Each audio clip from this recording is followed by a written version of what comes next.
At dinner with my parents, she said, "Your son's sweet, but I'm still exploring my options," while holding my hand. I let go, stood up, and said, "We should go," while my parents watched her in shock. Drove her home, without a word, while she was trying to explain. At her door, I said, "You're free to explore now," and left. Hey viewers, before we move on to the video, please make sure to subscribe to the channel and hit the like button if you want to see more stories like this. Thanks. The dashboard clock glowed 6:58 p.m. 2 minutes early. I adjusted the bottle of Chardonnay on the passenger seat, Mom's favorite, and glanced at Qley. She was scrolling, the blue light of her phone painting her face in sharp angles. A thumbnail flickered, a video of some comedian. "You ready?" I asked, my voice too loud in the quiet car. Yeah, totally," she said, not looking up. She tucked a strand of hair behind her ear. "Just let me finish this." I watched her for a second. She'd been quiet, distracted, all week. When I'd asked about it yesterday, she'd waved a hand. "Just work stuff, Mark. You know how it is." I'd believed her. I always believed her. I'd spent the afternoon cleaning my apartment, imagining a version of tonight where, after dessert, I'd bring up the idea of her moving in. I had the logic laid out. My place was bigger, closer to her job. It made financial sense. I'd practiced the speech in the shower. It's the next logical step. "Okay, let's go," she said finally, dropping her phone into her purse with a sigh. She offered me a smile. It didn't quite reach her eyes. The walk to the front door felt normal. My childhood home smelled the same as always. Lemony polish, slow-cooked roast, the faint, comforting scent of old books. My mom, Linda, enveloped me in a hug, then held Qley at arm's length. "You look beautiful, sweetheart. That color is fantastic on you." "Thanks, Linda," Qley said, her social charm clicking on. She handed over the wine. "For you." My dad, Robert, emerged from the kitchen, wiping his hands on a dish towel. A firm handshake for me, a warm, one-arm squeeze for Qley. "The maestro is almost finished. Have a seat, you two." We settled in the living room. The good glasses were out. Sinatra played softly from the old stereo. It was a scene from my dreams of a stable future. Qley sat close to me on the sofa, her leg pressed against mine. I felt my earlier anxiety loosen. See, everything was fine. Dinner was my dad's famous pot roast, carrots and potatoes cooked to buttery perfection. The conversation was easy, a gentle volley. Dad asked about the new software rollout at my firm. Mom asked Qley about the big charity gala she was helping to plan. "It's going to be incredible," Qley said, her hands animating the air. "We've got a silent auction item that's a weekend ski trip to Aspen. I'm this close to stealing it for myself." She laughed, and my parents laughed with her. She was luminous, the center of gravity at the table. I just watched, content to orbit her. Then, my mom poured more wine and asked the question. The one I'd been hoping for.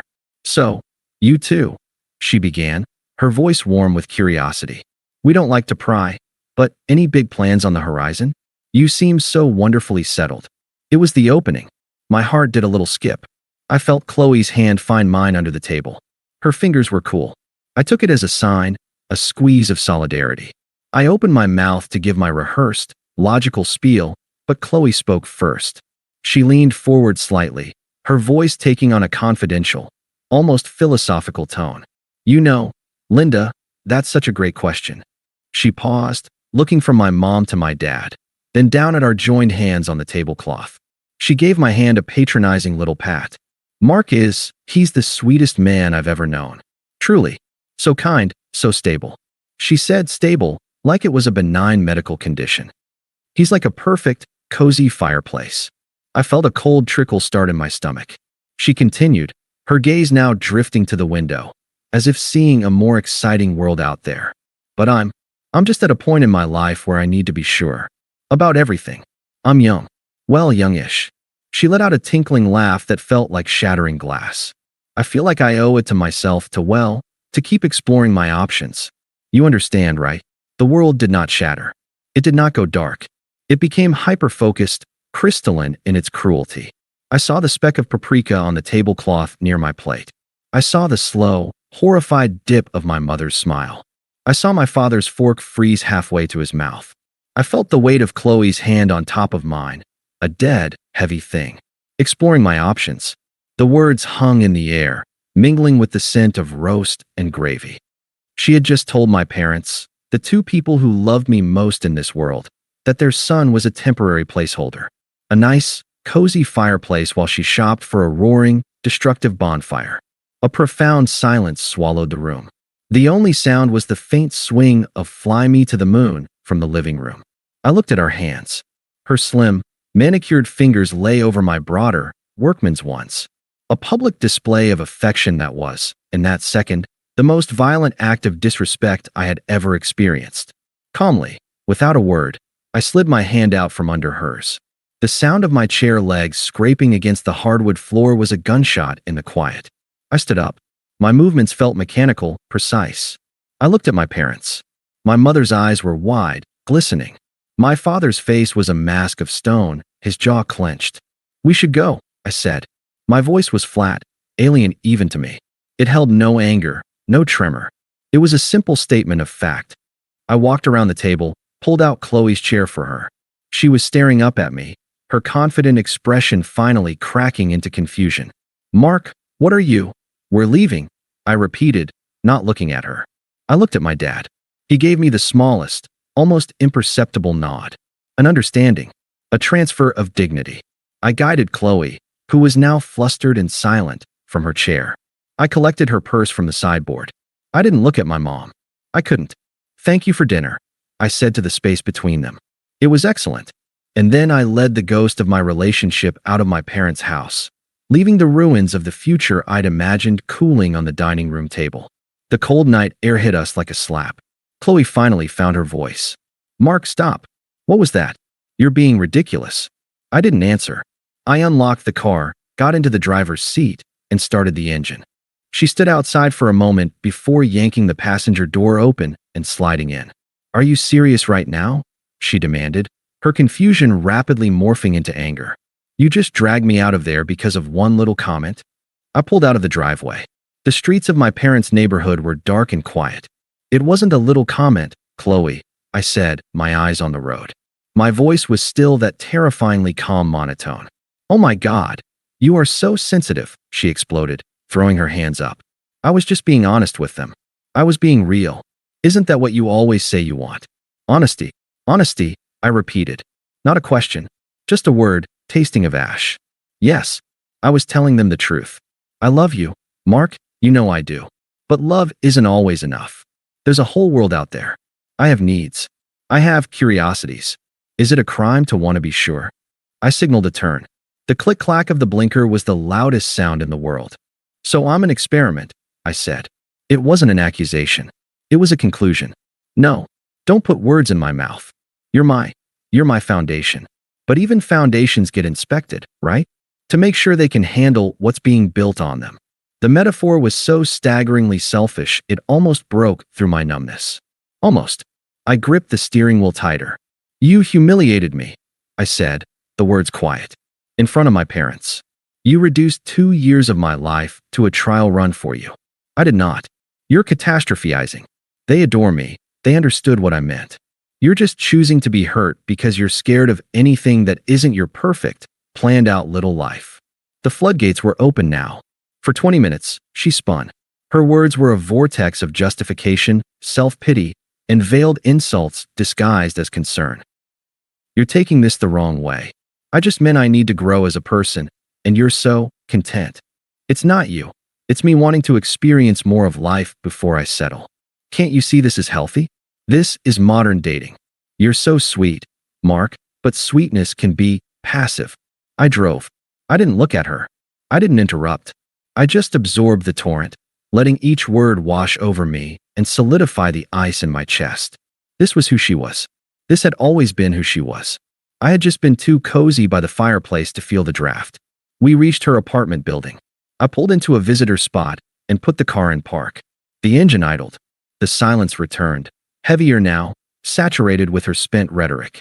She looked at me, expecting a response. A fight. Tears. Begging. Something she could work with, twist, or dominate. I unbuckled my seatbelt and got out. I walked around the car and opened her door. A final, automatic act of courtesy. She got out, searching my face. "Mark, talk to me. Please." I looked at her then, really looked. At the girl I'd thought I'd build that logical future with. I felt nothing. No love, no hate. Just a vast, empty clarity. She took a step toward me, reaching out a hand to touch my arm. I took a deliberate step back, out of her reach. Her eyes widened. That was the first thing that truly seemed to scare her. My physical withdrawal, done with calm intent. I met her gaze.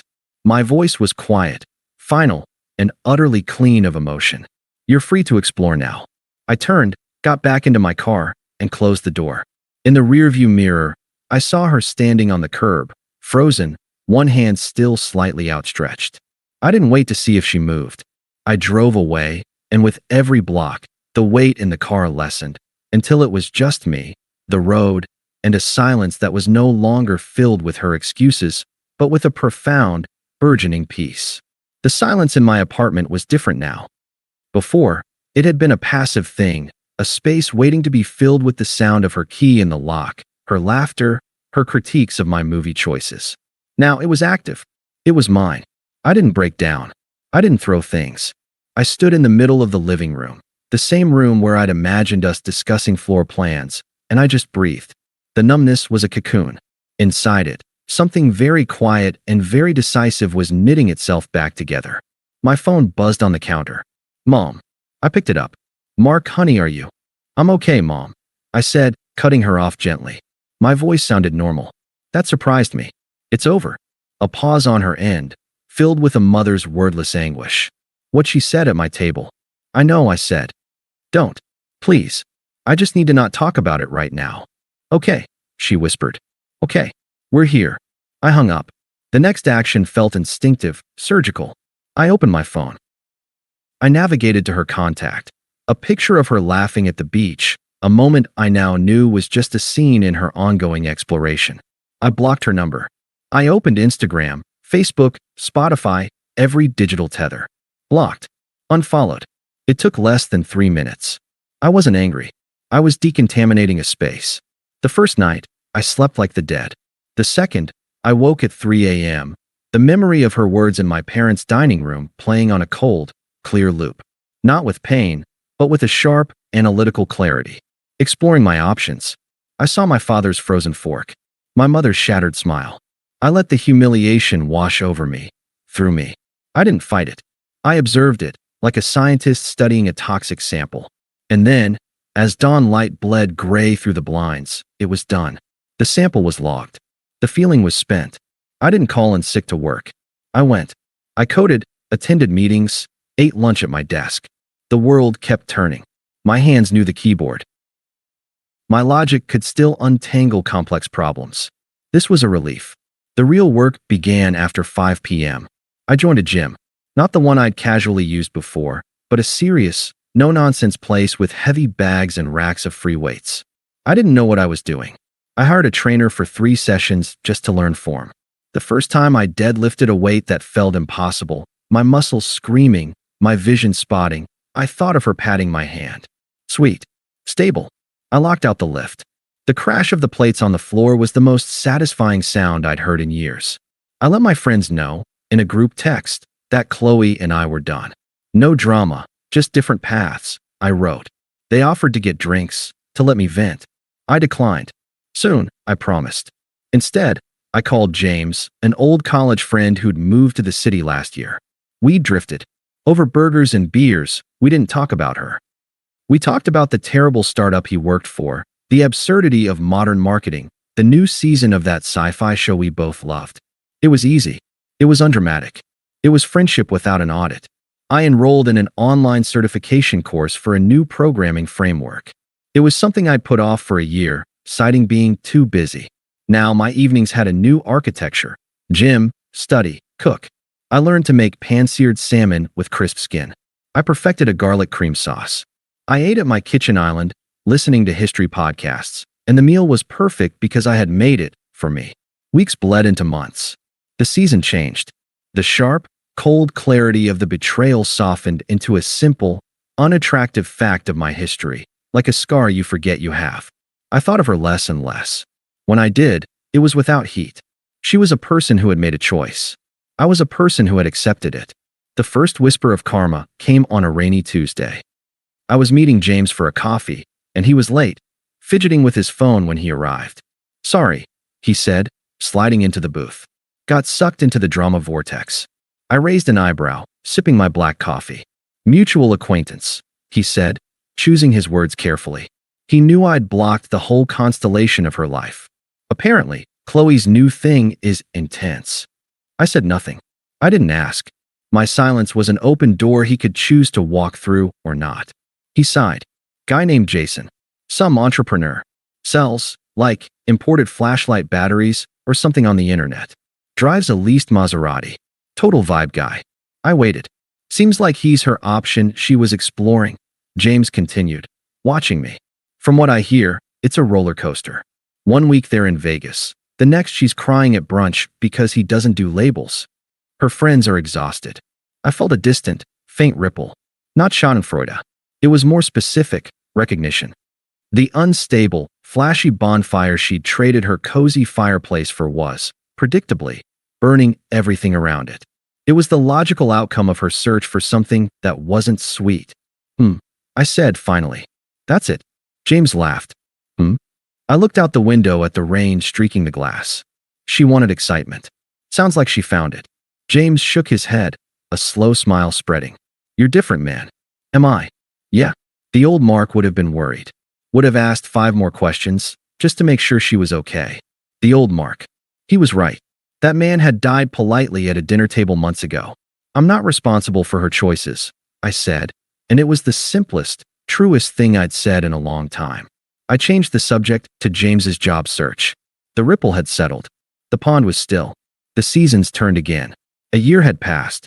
The certification was on my LinkedIn profile. My salary had increased. My body had changed, not into a bodybuilder's, but into something firmer, more capable. The silence in my apartment was now a companion, not a void. The karma did not arrive with a bang. It seeped in through the cracks, reported not by her, but by the faint, residual echoes of our once shared world. I saw Mia, her best friend, at a grocery store. I turned my cart down the cereal aisle to avoid her, but she'd seen me. There was a tight, worn look around her eyes. She gave me a small, awkward wave. I nodded back, a neutral acknowledgement, and kept moving. A month later, James reported that Mia and Qley had a massive blowout and weren't speaking. The reason was Jason. The social media glimpses, seen through the reluctant windows of friends who hadn't been purged, told a silent story. The lavish dinners and club photos stopped. The posts became infrequent, then erratic. A quote about betrayal. A blurry photo of a wine glass at home. Then, nothing for weeks. The final report came from the most reliable source, cold, hard public data. Bored one evening, waiting for code to compile, I did a thing I hadn't allowed myself to do before. I looked up Jason's business. It was easy to find.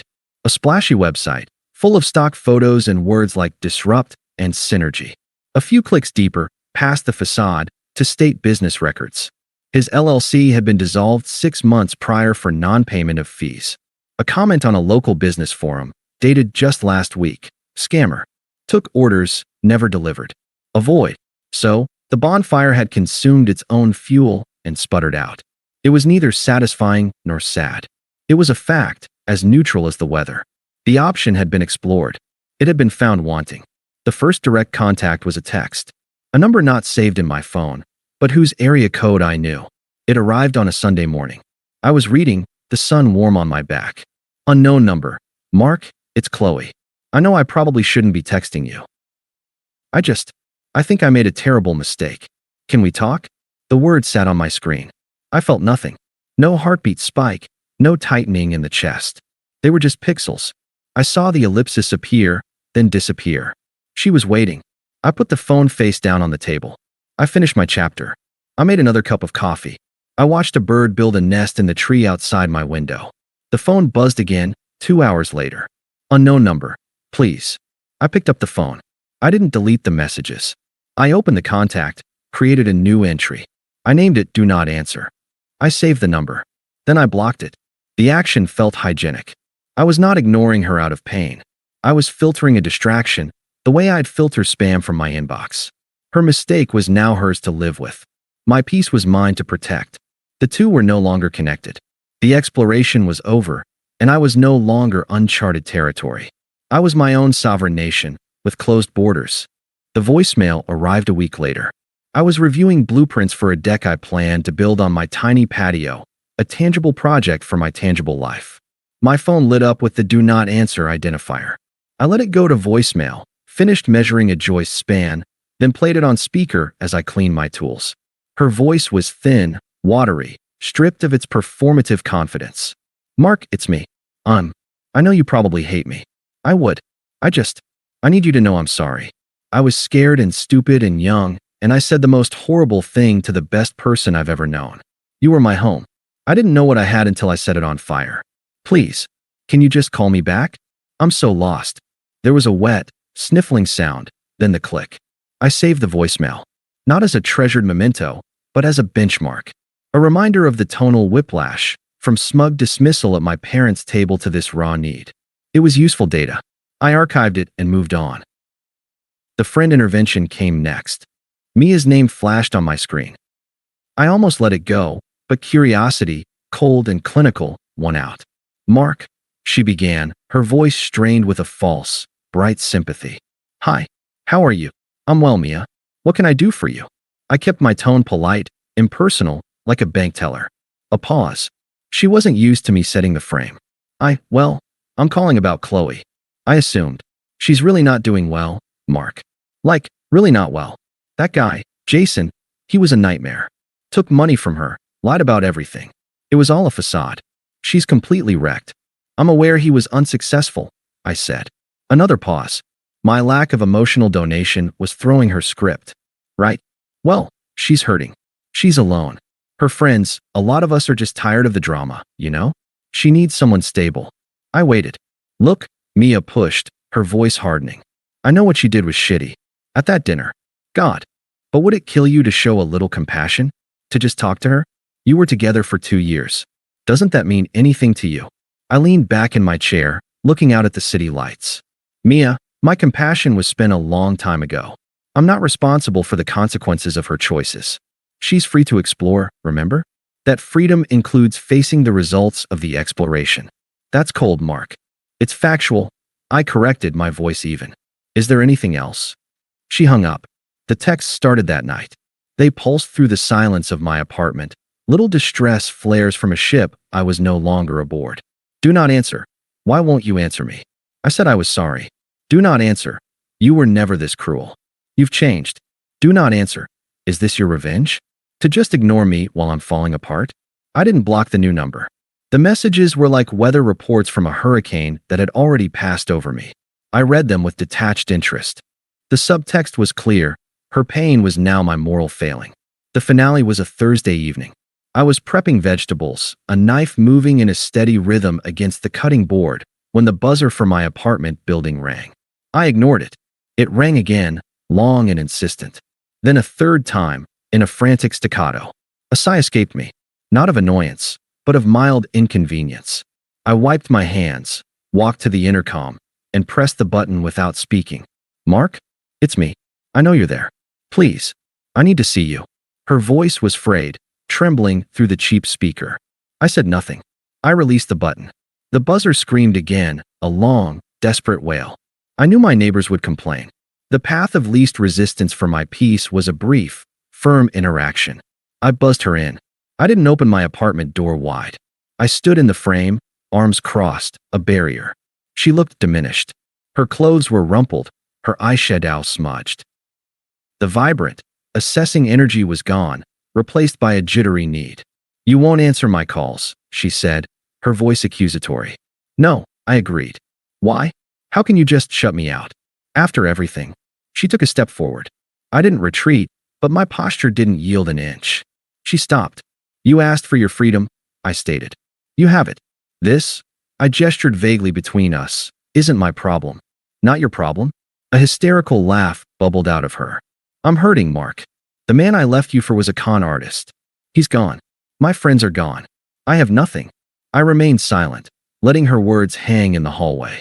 Don't you see? She pleaded, tears starting. It was all a mistake. A huge, stupid mistake. You were right. You were always right. Stable is good. Sweet is good. I was an idiot. I want to come home. The word home landed with a thud. It meant my apartment, my life, the stability she'd publicly dismissed. It was not an apology. It was a requisition order. This isn't your home, I said, my voice low and final. Her face crumpled, then hardened. The tears dried up, replaced by a flash of the old, frustrated entitlement. The raw need had gotten her nowhere, so she switched tactics. You were never this cold. What's wrong with you? She snapped, her voice rising. Did I break you that badly? Is that it? You're just this empty, bitter shell now? I said I was sorry. What more do you want from me? There it was. The true colors. The anger that emerged when her manipulation failed. She wasn't sorry for what she did. She was sorry it didn't work out for her. She wanted me to provide absolution and shelter, and my refusal was a personal offense. I looked at her, this furious, unraveling stranger in my hallway. I felt a profound, quiet certainty. I don't want anything from you, Qley, I said, my tone utterly flat. Not a thing. The simplicity of it deflated her. The anger seeped away, leaving her looking small and confused. She opened her mouth, but no sound came out. Goodbye, I said. Not as a wish, but as a description. I closed the door. I heard a muffled sob, then the sound of her footsteps retreating down the hall. I returned to my kitchen, picked up my knife, and finished dicing the onion. The tears in my eyes were from the vegetable, nothing more. Saturday morning sunlight streamed through the high glass canopy of the city's bustling farmers market. The air smelled of fresh bread, roasted coffee, and rain-washed strawberries. I held a woven basket in one hand, Sarah's hand in the other. Sarah was a landscape architect I'd met through a work project. She had a calm, grounded energy and a smile that felt like a genuine discovery, not a performance. We'd been dating for 4 months. It was easy. It was quiet. It was mutual. We were debating the merits of heirloom tomatoes versus the perfectly round ones when I felt a gaze on me. A prickling, familiar intensity. I looked up. Qley was standing 10 feet away, near a flower stall. She held a single, overpriced latte. She looked put together, but in a strained way, like a sheet pulled too tight. Her eyes were fixed on me, then flicked to Sarah, then to our joined hands. A complex calculation of loss and envy flashed across her face before she locked it down. Sarah, sensing my shift, followed my gaze. Friend of yours? She asked, her voice mild. Someone I used to know, I said, giving her hand a gentle squeeze. It's fine. But Qley was already crossing the space between us. She ignored Sarah completely, her eyes laser-focused on me with a desperate determination. Mark. Hi. Qley, I nodded. An awkward beat. The market swirled around us. Laughter, bartering, a child's squeal. Can we please just get a coffee? Talk. As friends. The words tumbled out, rehearsed and fragile. Sarah politely studied a display of artisan honey, giving us a semblance of privacy without actually moving away. Her presence was a quiet anchor. No, I said. The word was not harsh. It was simply definitive, like stating the sky was blue. Her composure cracked at the edges. Why? Why are you doing this? I said I was sorry. I've been sorry. I miss you. I miss us. I took a slow breath, the scent of soil and basil filling my lungs. I looked at her, truly looked, and felt nothing but a faint, distant pity for the ghost she was chasing. Qley, no. I said, my voice calm and clear. This is Sarah. I gestured lightly to my side. Sarah offered a small, polite smile that didn't reach her eyes, a protective reflex. We're in the middle of our day. Qley's eyes finally darted to Sarah, really seeing her for the first time. The easy confidence, the lack of neediness, the way she stood with me, not leaning on me. A fresh wave of desperation hit her. I miss you, she repeated, the statement now sounding hollow, a script with no audience. I looked at her, and in that moment, I achieved the final, absolute form of moving on. I spoke the pure, unvarnished truth, not to hurt her, but because it was the only thing left in me pertaining to her. I don't think about you, I said. It was neither a boast nor a barb. It was a report from the interior of my life. I wish you well, Qley. Truly. But please don't contact me again. I turned my body slightly, a physical punctuation to the sentence. I looked at Sarah, and my entire demeanor shifted, softened. Sweetheart, I said, my voice warming for the first time in the exchange. The bakery stall with the sourdough is this way. I think we're getting close. Sarah's face lit up with a real smile. Lead the way. We turned. We walked. We merged back into the flow of the market, into the sunlight and the smell of bread. I did not look back. I felt Sarah's hand tighten around mine, a wordless question. It's okay, I said, and I meant it in every way. It's all okay. I felt her gaze on my back for a few more seconds, a phantom wait. And then it was gone, dissolved into the noise and life of the perfect, present morning. There was no victory in it, no lingering sting. There was only the warm, solid reality of Sarah's hand in mine, the list in my basket, and the profound, peaceful understanding that the past was finally and completely just that. A closed chapter in a book I was no longer reading. I was free, and I had been for a long, long time. Thanks for watching. Make sure to subscribe to the channel and hit the like button. What do you think about this story? Share it in the comments.